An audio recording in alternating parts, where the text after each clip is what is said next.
Do'stlar, bir yilda 2 million dollar, lekin bu bola ham bir paytlar menga o'xshab magazinda oddiy grushchig'i ishlagan ekan. Tanishinglar, Umarbek, Sirdaryodansiz-a, Umar? Sirdaryodanman. Hozir Moskvada nima ish qilasiz? Avvalambor assalomu alaykum hammaga. Moskvada hozir marketplace'da savdogarman.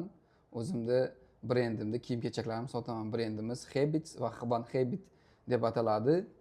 Xitoydan olib kelasiz tovarlarni. Da, Xitoydan primoy zavodlar bilan kontraktimiz bor. O'zimiz tikamiz. Bir oyda necha pulga sotyapsiz? Bir oyda 300 ming dollar. 300 ming dollarga. O'rtoqlar, haqiqatdan tekshirdim, oborotlari bor.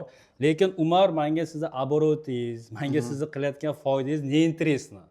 Menga interesno, sizlar mana grushchilikdan chiqqan bola ekansizda, noldan chiqqan ekansiz, bizga o'xshab. Mana shu hozir o'zini yo'lini topaman deb yurgan bolalarga kichkina maslahat bering, чтобы kimgadir motivatsiya bo'lsin.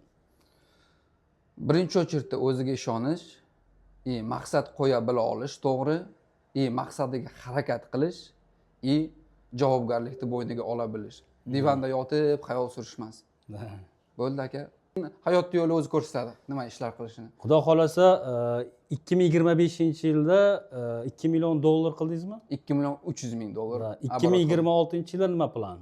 600 million rubl это где-то 7 million 7 million qilish. 7 million qilish dollar. O'rtoqlar, bu videoni saqlanib qo'yinglar. Umar Moskvada bu yoqda hech narsa o'rgatish, ko'rsatish bunaqa narsalar yo'q. Chista o'zi uchun dvigatsiya qilyapti. Ad dushi hurmat qildim.